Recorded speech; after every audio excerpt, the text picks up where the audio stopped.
కూలీలకు 5 లక్షలు అయింది. ఒక్క రూపాయి అమ్మాయి చక్కని ఫోన్ చేస్తే వస్తున్నాను ఇప్పుడు కాదు పోలేదు 6 వస్తుంది ఇంకా టైం ఉంది. ఇదే పని వచ్చేదే లేదు అమ్మేది ఆగిపోయినట్టు అమ్మాలి. దీని ఎప్పుడైతే తప్పుదాకుండాల్సింది బయట అమ్మితే మాత్రం నేను కొనం అని ముందు ఇక్కడ పెట్టి పెట్టారు. నేను వాళ్ళ కొంటారు లేకుండా అంత పెట్టి గవర్నమెంట్ కంపెనీలో తమ్ముకుని కొంత కొంత పోయింది. ఎవరికి కూడా పడలేక వీటికి అమ్మకాలి ఏం చేయాలి వాళ్ళకి పోయింటారు ఆడితే మన నాడు వెళ్ళిపోతాం ఆడిస్తుందా నాడికి వాళ్ళు ఎంత వేస్తుంది కానీ ఇంకా నీళ్ళు లేకుండా చెప్పింది వేస్తామన్నారు. జగన్ ఉన్నప్పుడు జగన్ అయిపోయింది. జగన్ గెలుస్తాడు అనుకున్నాము. జగన్ గెలుస్తాడు అనుకుంటే అసలు మొత్తం యాడ్లో కూడా జగన్ తప్పుడు పందాలు పెట్టుకున్నారు. గెలిచేది దారి అది ఎంత జరిగిందో అసలు ఏందో కానీ ఆయన కొత్త ఈరపోయింది. మరి ఏందో అర్థం కాదు. పందాలు పెట్టుకున్నాం నల్లైపోయింది. ఆ చెప్పడం అయితే యాడ్ మొత్తం కూడా జగన్ ఇదే పాదం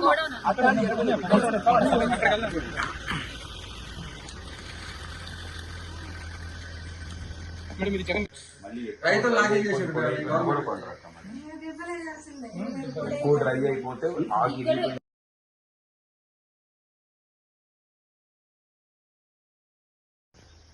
అందరికి నమస్కారం. ఈ రోజు హనుమత్ జయంతి సందర్భంగా నేను ఇక్కడ ప్రకాశం జిల్లా సలకలవీడులో బేస్తవారిపాలెంలో ఉన్న దక్షిణాభిముఖ వీరాంజనేయ స్వామి దేవస్థానానికి రావడం జరిగింది. బిక్కిరెడ్డి దంపతులు పిలిచినట్లయితే ఆ వివాహంలో కళ్యాణ మహోత్సవంలో పాల్గొనడం జరిగింది. అక్కడికి వచ్చిన నాకు అక్కడికి వచ్చిన ఈ రైతులందరూ కూడా ఇక్కడ వాళ్ళు ఎదుర్కొంటున్నటువంటి పొగాకు సమస్యల గురించి చెప్పడం మొదలుపెట్టారు. అంటే ఇప్పటికే మన పార్టీ తరఫు నుంచి మన ప్రకాశం జిల్లా అధ్యక్షులు బూచేపల్లి శివప్రసాద్ రెడ్డి గారు అలాగే దర్శి ఎమ్మెల్యేగా ఉన్నటువంటి ఆయన వచ్చి రైతులతో మాట్లాడి వీళ్ళని పరామర్శించడం జరిగింది. అలాగే మెరుగు నాగార్జున అన్న కూడా బాపట్ల జిల్లా అధ్యక్షులు ఎక్స్ మినిస్టర్ ఆయన కూడా పొగాకు రైతులకి కొంత ఆర్థిక సహాయం అందించడం జరిగింది.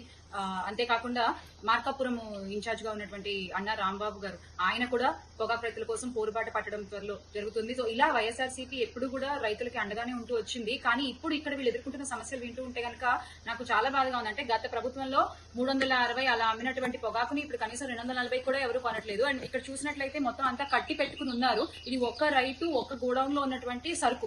ఇలా ఎన్ని గూడౌన్లో ఎన్ని చోట్ల ఎంతెంత పొగాకు నిల్వలు ఉండిపోతున్నాయి. అంటే ఈ దళారుల వ్యవస్థలు లేకుండా డైరెక్ట్ గా ప్రభుత్వమే దీన్ని గిట్టుబాటు ధర కల్పించి రైతులను ఆదుకోవాల్సిందిగా కోరుతున్నాం. ఎందుకంటే వీళ్ళు పాపం కూలీ ఖర్చులు పెట్టుకుని అన్ని పెట్టుకుని పంట వేసుకుని పండించుకుని అంతా అయిపోయి ఇప్పుడు మేము కొంటాము అంటున్నారట, మళ్ళీ కొనట్లేదట. తీసుకురండి అంటున్నారట, మళ్ళీ వద్దంటున్నారట. తీసుకెళ్ళడం వెనక్కి రావడం ఇదే జరుగుతుంది తప్ప సరుకు అమ్ముడుపోవట్లేదు, డబ్బు చేతికి రావట్లేదు.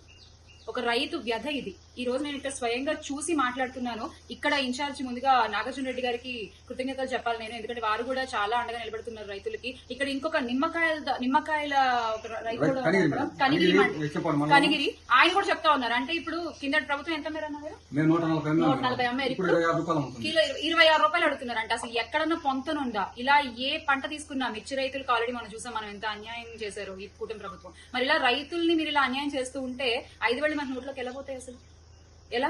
మనకు అన్నం పెట్టే రైతుకు అండగా నిలవాల్సిన బాధ్యత మనకుంది. వైఎస్ఆర్ కాంగ్రెస్ పార్టీ ఎప్పుడు రైతులకు అండగా ఉంటుంది. ఖచ్చితంగా జగనన్న కూడా పొగాకు రైతులకు అండగా నిలబడతారు. ఎందుకంటే అన్న ఆధ్వర్యంలోనే ఆ నాయకులు ఇప్పటికే అన్న రాంబాబు గారు కానీ, మెరుగు నాగార్జున అన్న కానీ, అలాగే ఇక్కడ నాగార్జున రెడ్డి గారు కానీ, బూచేపల్లి శివన్న కానీ, చెగట్ భాస్కర్ రెడ్డి గారు కానీ, ఇలా ప్రతి ఒక్కళ్ళు కూడా రైతుల వైపు ప్రకాశం జిల్లాలో ఇక్కడ ఇటుపక్క కనిగిరి ఇదంతా కూడా వెళ్లి మాట్లాడుతూ ఉన్నారు, కలుస్తూ ఉన్నారు. ఖచ్చితంగా ఒకటైతే చెప్పగలను, అమ్మ మీరు అధైర్యపడొద్దు. ఖచ్చితంగా మీకు న్యాయం జరిగే వరకు వైఎస్ఆర్ కాంగ్రెస్ పార్టీ మీకు తోడుగా ఉంటుంది. సరేనా? దక్షిణాభిముఖ వీరాంజనేయ స్వామి దేవస్థానానికి రావడం జరిగింది. బిక్కిరెడ్డి దంపతులు పిలిచినట్లయితే ఆ వివాహంలో కళ్యాణ మహోత్సవంలో పాల్గొనడం జరిగింది. అక్కడికి వచ్చిన నాకు అక్కడికి వచ్చిన ఈ రైతులందరూ కూడా ఇక్కడ వాళ్ళు ఎదుర్కొంటున్నటువంటి పొగాకు సమస్యల గురించి చెప్పడం మొదలుపెట్టారు. అంటే ఇప్పటికే మన పార్టీ తరఫు నుంచి మన ప్రకాశం జిల్లా అధ్యక్షులు బూచేపల్లి శివప్రసాద్ రెడ్డి గారు అలాగే దర్శి ఎమ్మెల్యేగా ఉన్నటువంటి ఆయన వచ్చి రైతులతో మాట్లాడి వీళ్ళని పరామర్శించడం జరిగింది. అలాగే మెరుగు నాగార్జున అన్న కూడా బాపట్ల జిల్లా అధ్యక్షులు ఎక్స్ మినిస్టర్ ఆయన కూడా పొగాకు రైతులకి కొంత ఆర్థిక సహాయం అందించడం జరిగింది.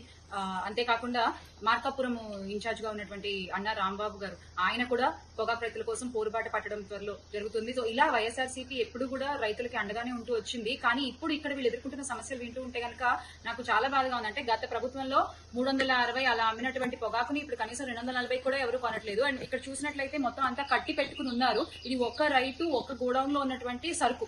ఇలా ఎన్ని గూడెంలో ఎన్ని చోట్ల ఎంతెంత కూరగాయల నిల్వలు ఉండిపోతున్నాయి అంటే ఈ దళారుల వ్యవస్థలు లేకుండా డైరెక్ట్ గా ప్రభుత్వమే దీనికి గిట్టుబాటు ధర కల్పించి రైతులను ఆదుకోవాల్సిందిగా కోరుతున్నాం. ఎందుకంటే వీళ్ళు పాపం కూలీ ఖర్చులు పెట్టుకుని అన్ని పెట్టుకుని పంట వేసుకుని పండించుకుని అంతా అయిపోయి ఇప్పుడు మేము కొంటాము అంటున్నారట, మళ్ళీ కొనట్లేదట. తీసుకురండి అంటున్నారట, మళ్ళీ వద్దంటున్నారట. తీసుకెళ్ళడం వెనక్కి రావడం ఇదే జరుగుతుంది తప్ప సరుకు అమ్ముడుపోవట్లేదు, డబ్బు చేతికి రావట్లేదు. ఒక రైతు వ్యధ ఇది. ఈ రోజు నేను ఇక్కడ స్వయంగా చూసి మాట్లాడుతున్నాను. ఇక్కడ ఇన్ఛార్జ్ ముందుగా నాగార్జున రెడ్డి గారికి కృతజ్ఞతలు చెప్పాలి నేను, ఎందుకంటే వారు కూడా చాలా అండగా నిలబడుతున్నారు రైతులకి. ఇక్కడ ఇంకొక నిమ్మకాయల ఒక రైతు కూడా ఉన్నారు, కనిగిరి. ఆయన కూడా చెప్తా ఉన్నారు అంటే ఇప్పుడు కింద ప్రభుత్వం ఎంత మేర అన్నారు, 140 అమ్మారు, ఇప్పుడు కిలో 26 రూపాయలు అడుగుతున్నారు అంటే అసలు ఎక్కడన్నా పొంతనుందా? ఇలా ఏ పంట తీసుకున్నా మిర్చి రైతులకు ఆల్రెడీ మనం చూసాం మనం ఎంత అన్యాయం చేశారు ఈ కూటమి ప్రభుత్వం. మరి ఇలా రైతుల్ని మీరు ఇలా అన్యాయం చేస్తూ ఉంటే 5 వేలు మన నోట్లోకి వెళ్ళబోతాయి. అసలు ఎలా? మనకు అన్నం పెట్టే రైతుకు అండగా నిలవాల్సిన బాధ్యత మనకుంది. వైఎస్ఆర్ కాంగ్రెస్ పార్టీ ఎప్పుడు రైతులకు అండగా ఉంటుంది. ఖచ్చితంగా జగనన్న కూడా పొగాకు రైతులకు అండగా నిలబడతారు. ఎందుకంటే అన్న ఆధ్వర్యంలోనే నాయకులు ఇప్పటికే అన్న రాంబాబు గారు కానీ, మీరు నాగార్జున అన్న కానీ, అలాగే ఇక్కడ నాగార్జున రెడ్డి గారు కానీ, భూజపల్లి శివన్న కానీ, చెగట్ భాస్కర్ రెడ్డి గారు కానీ, ఇలా ప్రతి ఒక్కళ్ళు కూడా రైతుల వైపు ప్రకాశం జిల్లాలో ఇక్కడ ఇటుపక్క కనిగిరి ఇదంతా కూడా వెళ్లి మాట్లాడుతూ ఉన్నారు, కలుస్తూ ఉన్నారు. ఖచ్చితంగా ఒకటైతే చెప్పగలను, అమ్మ మీరు అధైర్యపడొద్దు. ఖచ్చితంగా మీకు న్యాయం జరిగే వరకు వైఎస్ఆర్ కాంగ్రెస్ పార్టీ మీకు తోడుగా ఉంటుంది. సరేనా? చాలా చాలా అంటే నేను గుడి కోసం వచ్చానండి. గుడి దర్శనం కోసం వచ్చి, కళ్యాణం కోసం వచ్చి అనుకోకుండా నేను రైతులు ఇక్కడ తీసుకురావడం జరిగింది. ఇదంతా చూసిన తర్వాత ఎందుకో నాకు చెప్పాలనిపించింది, దయచేసి కూటమి ప్రభుత్వం అలా రైతుల్ని గాలికి వదిలేకండి. మీ హామీలు ఎలాగో వదిలేశారు. రైతులనైనా కాస్త పట్టించుకోండి, వాళ్ళకి గిట్టుబాటు ధర కల్పించండి. దళారు వ్యవస్థ లేకుండా డబ్బు డైరెక్ట్ గా రైతుల చేతికి వెళ్లేలాగా మీరు ఏదైనా చర్యలు తీసుకోవాలి. త్వరలో మీరు ఈ రైతులందరినీ కూడా మీరు ఆదుకోవాలి అని కోరుకుంటున్నాను. అన్న కూడా త్వరలో వచ్చే ప్లాన్ ఉన్నట్టుంది. మీకు నాగార్జున రెడ్డి గారు చెప్తారు. వైఎస్ఆర్ జై జగన్.